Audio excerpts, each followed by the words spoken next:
Okay. Isang possibility kasi baka raw kuning abogado si dating Pangulong Rodrigo Duterte at makaharap ninyo. How are you preparing for his possible antics given his behavior the last time he appeared in the Senate? Tsaka sa inyo rin, sa House. Enzo Recto, kalaban ang katiwalian at kasinungalingan, kakampi sa katotohanan at kabutihan. Posibleng magkaharap itong si Digong at si Congresswoman Luistro sa impeachment trial ni Sara. Lingid sa kaalaman natin na isa si Digong Duterte na tatayo bilang isang abogado na didepensa kay Sara Duterte sa Senado at ito naman na si Luistro ay magiging isa sa taga-usig laban kay Sara. Dito po sa ipapanood ko sa inyo, sinabi ni Congresswoman Luistro na kung sakali daw magharap na sila sa Senado ni Digong, ito daw ang magagawa niya. Anyway, panoorin po natin ito. Kung doon sa mga nag-observe ng mga hearing sa House, of course, marami mga na-impress with the way you were asking those questions. Tanongin ko lang muna for the record, are you the lead House prosecutor for the impeachment trial? Okay, let me answer. There is no lead prosecutor. We are co-equal prosecutors, no? We will be making an equal representation and contribution as part of the prosecution team representing the 19th Congress of the Philippines, specifically the initial 215 members of the House who are supporting the impeachment trial. But I understand the number is still growing. Nagkaroon na po ba ng division of labor kung sino po yung mga prosecutor na magpo-focus on specific articles of impeachment? Yeah, you're asking about the article of impeachment we wish to focus on. There is no specific assignment yet, no? Kakatapos lang po ng aming initial meeting that was last week, and we'll be having another meeting this week. And of course, marami pa pong kasunod yan. We'll be having regular meetings in preparation for the impeachment trial. So, as of today, wala pa pong specific assignment. But of course, we understand that among the 7 articles of impeachment, we honestly believe na ang pinaka-solid na ground are the first 3. No? Ang first 3 po natin, one is the threat to the President, the First Lady, and the House Speaker. Second is the misuse of confidential fund, both of the OVP and the DepEd. And the third is the payola in the Department of Education. Yung sa death threat po, no? Sa press con ni Vice President, ang claim niya, hindi daw siya nag-issue ng death threat. Okay? How do you respond to that? Kahit malinaw yung sinabi niya sa video. Yes, I think the Filipinos from around the world were able to witness the rage, no? Yung galit, the articulation of the threat. Plus, I understand, nagsalita pa siya ng no joke, no? Bagaman, that's what the Vice President is claiming.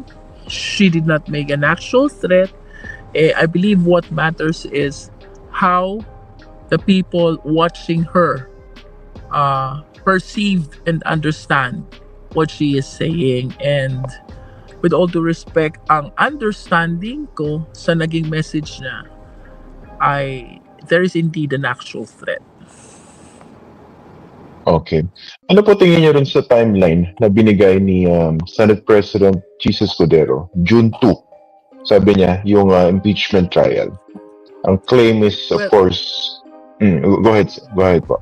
About the timeline, well, there are divided schools of thought, no? Merong opinions na similar to Senate President Jesus Cordero, na they cannot proceed with convening the impeachment court because the Senate is already on recess, no? There's another school of thought which says they can convene anytime because the Constitution, first and foremost, is silent.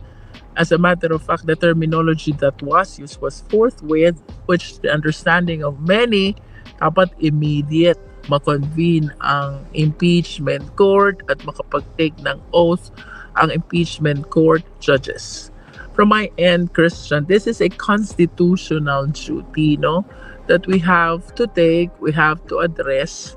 Kaya, pagaman there are different schools of thought, sa akin, simple lang yun eh. When the law does not provide, we should not provide. Kung wala namang sinabi na during recess lang pwede mag-convene ang impeachment court, then it follows na pwede.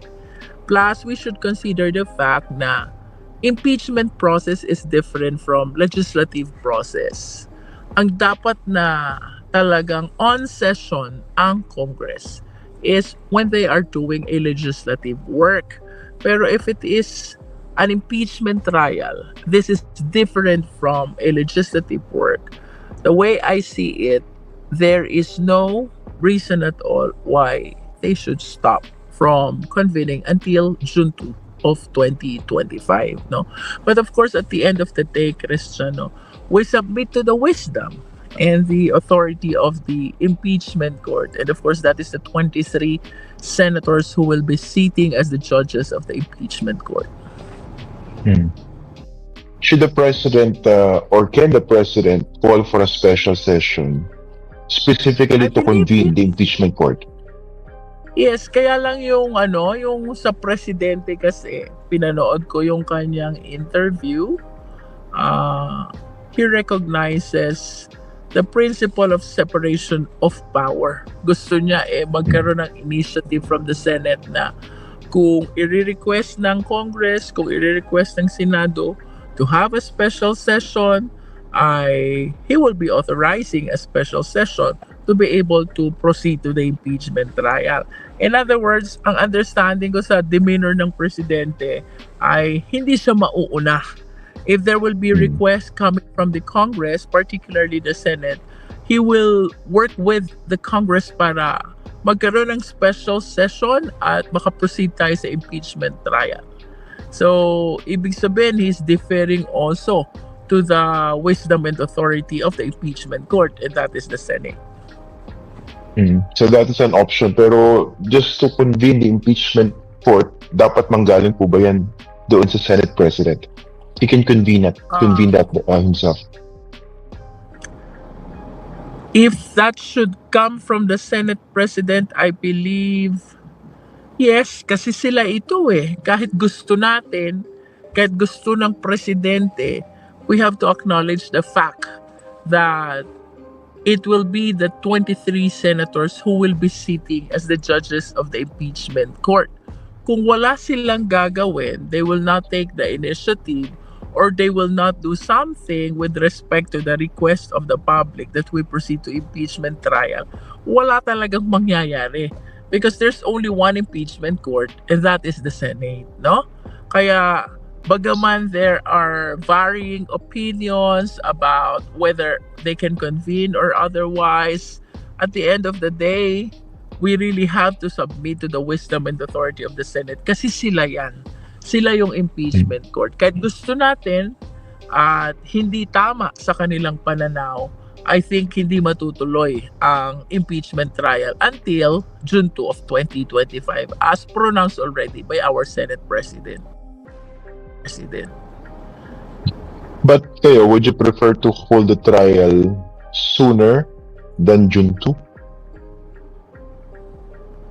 Before or after election? That is the question. Actually,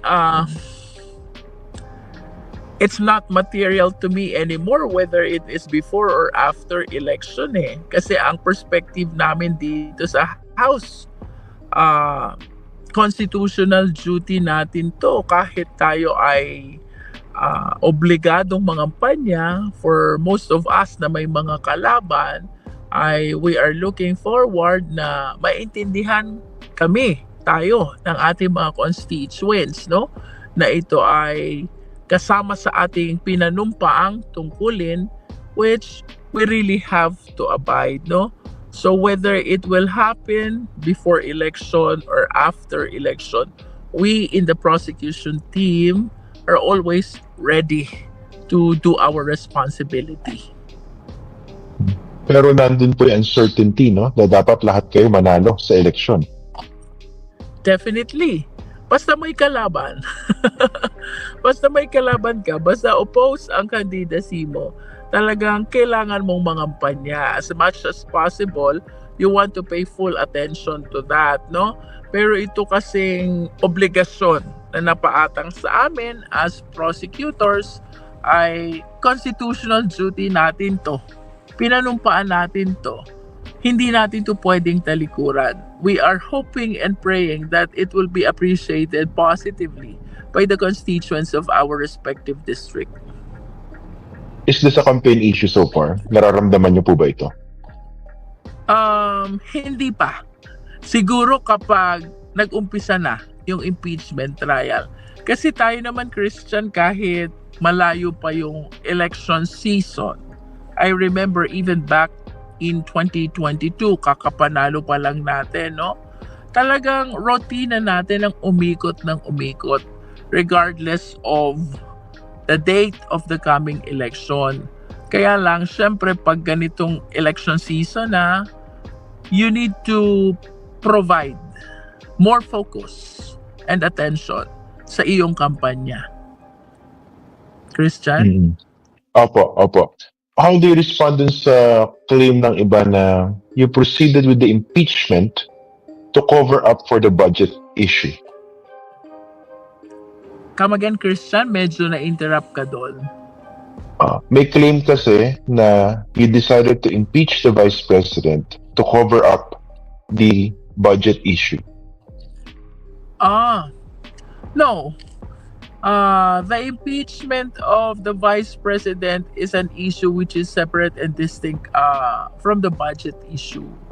Ito na witness naman ng maraming Pilipino. Yung naging hearing natin sa Blue Ribbon Committee or Good Government Committee. No doubt, talagang we have reasons to initiate the complaint. We have with sufficient evidence to initiate the impeachment complaint, no? And to start with the impeachment trial, with or without the issues in the budget. Tingin ko lang ha, Christian, talagang matutuloy itong impeachment process na ito. Because this is the clamor already of the public. As a matter of fact, dun sa House, overwhelming ang nag-sponsor na number ng members ng 19th Congress ng impeachment complaint. Which is, I believe, is proof na talagang majority, the supermajority believe na meron tayong sufficient evidence to initiate the impeachment process. What if she resigns before trial or during trial? Okay. My answer to that is this, no? Pagaman, I wish to advance na divided din ang legal opinion ng mga experts dito. Pero sa akin, from my humble opinion, there are two specific prayers in the impeachment complaint. One is the removal of the Vice President, and two is her perpetual disqualification to hold office. Kung magre-resign ang ating Vice President, it is my humble submission that it will render the first prayer moot and academic already. Why? Sinong tatanggalin mo kung nag-resign na? So, wala nang significance yung first prayer, which is removal from office of the Vice President. However, with respect to the number 2 prayer, the second prayer, that is the perpetual disqualification to hold office, it is my humble submission that the trial should proceed, notwithstanding the resignation, to be able to come up with a final determination whether or not there are grounds to declare the Vice President as perpetually disqualified from holding office. Okay. Let's talk about the upcoming trial. May mga nagsasabi na if the trial happens now, baka mahirapan ang conviction because of the current Senate. What do you say to that? Tingin ko it's too early to say that eh. Kasi we really have to see and evaluate, observe kung anong mangyayari during the impeachment trial, no? Number one, very very significant yung public opinion, public clamor, kung paano nila i-appreciate ang presentation of evidence of the prosecution vis-a-vis the presentation of evidence of the accused, no? The respondent. Kaya for me, it's too early to say na mahihirapan sa conviction. It really depends on what will happen during the impeachment trial. Too early to say na mahihirapan or magiging madali to get a conviction. It depends really on the evidence which will be presented both by the prosecution and the defense. But you have the likes of Senators Amy Marcos recently and Robin Padilla before, who already made their preferences known. Hindi ba this would run counter to your objective? Yes, pero gusto kong maniwala, Christian, na kahit may prior pronouncement na sila dun sa support na ibibigay nila sa ating Vice Presidente, no? I wish to believe na part ng kanilang constitutional duty yan, pag-aralan yung mga ebidensyang ilalatag. Kahit sa amin, we really need to weigh the evidence of the prosecution vis-a-vis the evidence of the defense. Kaya the reason why I keep on saying this, Christian, during the inquiry in aid of legislation before the House, no? Napansin nating lahat, hindi nag-participate yung Vice President. As a matter of fact, hindi nga siya naglatag ng ebidensya niya. 'Di ba? In other words, ang nakikita pa lang natin is the evidence of the prosecution. That's why I look forward din na matuloy yung impeachment trial para makita natin, may evidence ba siya to controvert the prosecution's evidence. And with respect to the senators who will be sitting as impeachment court judges, I wish to believe that they will be objective in evaluating the evidence to be presented as part of their constitutional duty, especially considering ito ay bubuksan sa publiko, naka-televise, di ba? So, makikita to ng taong bayan and they will be judged as well kung sa kabila ng mga ebidensyang inilatag, they will be making their respective stand, no? So, kagaya ng mga kasama kong prosecutors, I think the senators need to be conscious as well, need to be very objective as well dun sa kanilang magiging appreciation of the case, because whatever appreciation they have, that will affect also the people's appreciation of them as one of the judges of the impeachment court. Let's talk about the powers of the impeachment court po, no? So, technically, pwedeng pabuksan yung bank accounts ng Vice President at pwede rin ipatawag yung mga tipong Mary Grace Piatos kung meron man.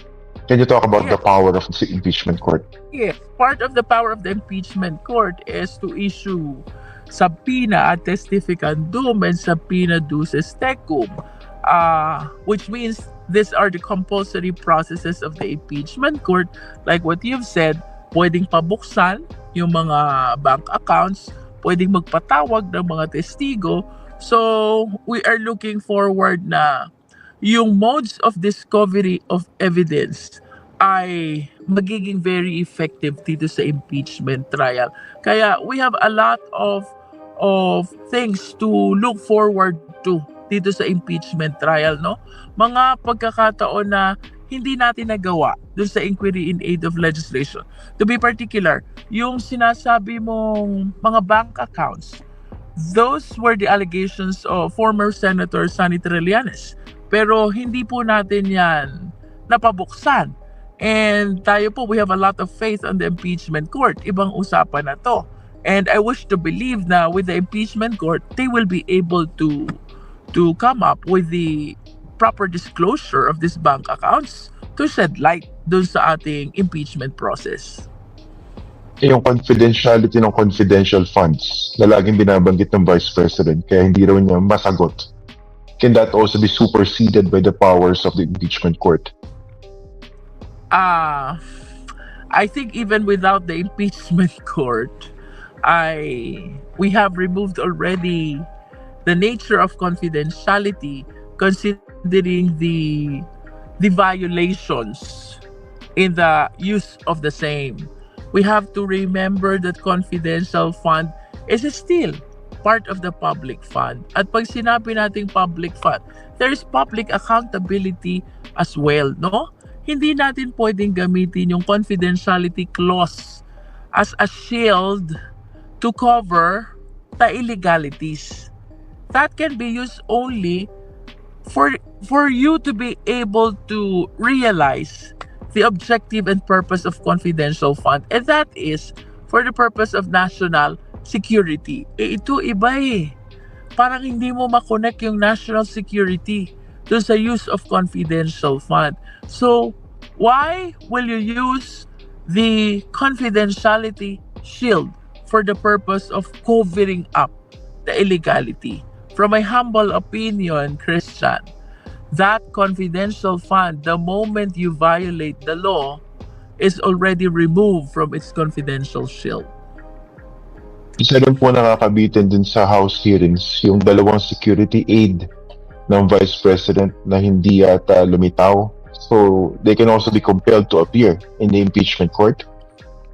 Yes, we can actually move for their appearance.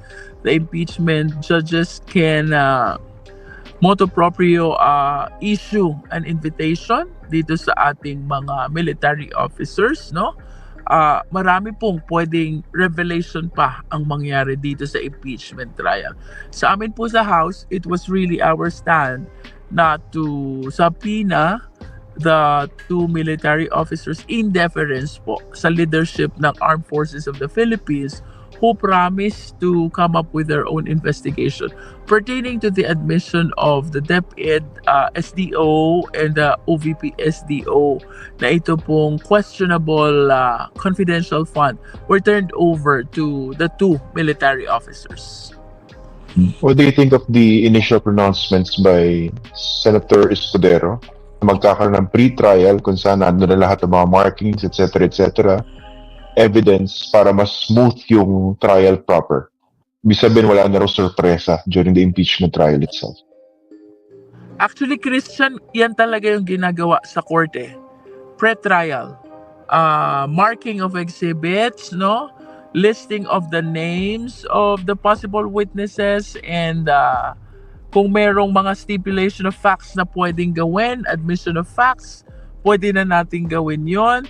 That is actually very vital in any court proceedings, including impeachment court. Kasi kumbaga parang nililinis niya yung direction ng proceedings ng impeachment trial. And I appreciate that. I appreciate that na si SP Cheese Escudero ay pre-announce niya kaagad na magkakaroon muna ng pre-trial before we proceed to the trial proper of the impeachment complaint. Pero pag ganun po ba, hindi naman precluded yung prosecution na maglabas ng additional evidence during trial? Kunwari talagang very significant. May grounds dyan, no? May grounds na pwede kang maglatag ng ebidensya which were not included during the pre-trial kung ma-justify mo na late mo na na-discover yung evidence, no? But there are rules in the rules of court which I believe are suppletory in character pagdating sa impeachment trial. So, I believe that this will be considered by the impeachment court judges as to whether or not those evidence which were not listed during the pre-trial will be allowed during the trial proper. Sa inyo po, what should be the standard of proof ng impeachment court? The standard of proof of an impeachment court, kasi kapag sa criminal case, it should be proof beyond reasonable doubt, no? I was checking the amount of proof that is necessary for the purpose of conviction, and I am not certain yet ano bang quantum of proof ang hinihingi for the conviction during the impeachment trial. But let me look into that, Christian, no? Kasi this is very vital in impeachment proceedings. We have to be certain kung ano ba talaga, considering the past impeachment processes na ginawa natin, anong naging standard ng Senate before with respect to the quantum of evidence that is necessary for the purpose of conviction. I suppose wala pa po kayong karanasan sa isang impeachment trial, no? This would be a That is first. true, Pero, President. This is my first time. opo, pero can you talk about, parang, how important is this for you, given your experience sa legal profession? This is something different for all of you. This is actually very important to me. Bagaman napakabigat na trabaho nito, no? Pero for a first-termer, na ikaw ay mapahanay sa prosecution team, of course, we are grateful to our colleagues in the 19th Congress sa ating leadership, sa ating mga chairman ng Quadcom, including the Blue Ribbon Committee. Because I humbly believe hindi naman po tayo mapupunta dito kung tayo hindi pinagtitiwalaan ng ating mga kasamahan sa 19th Congress of the Philippines. Yes, we understand mabigat na responsibility po ito, but this is a meaningful opportunity to become part of another history in our Philippine nations. Okay. Isang possibility kasi baka raw puning abogado si dating Pangulong Rodrigo Duterte at makaharap ninyo. How are you preparing for his possible antics given his behavior the last time he appeared in the Senate? Tsaka sa inyo rin, sa House. I understand, no, Christian, pero comparing to the other resource persons, I must say na si former president mas responsive mas engaging, di ba? Compared dun sa ibang resource persons. The other resource persons would just keep on saying, I invoke my right against self-incrimination, I invoke my right to privacy. The former president shared a lot of information. Naging very engaging siya.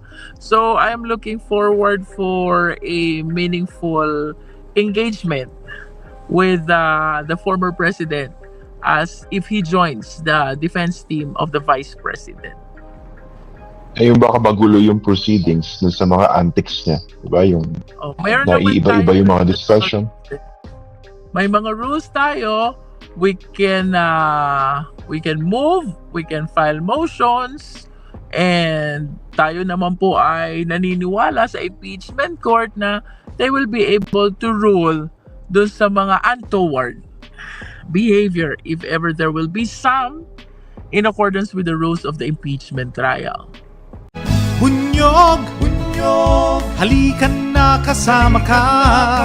Bunyog, kapag buklod ay may pag-asa. Luzon, Visayas, Mindanao, isa ang pananaw. Sa bagong Pilipinas ang bunyog isisigaw. Bunyog,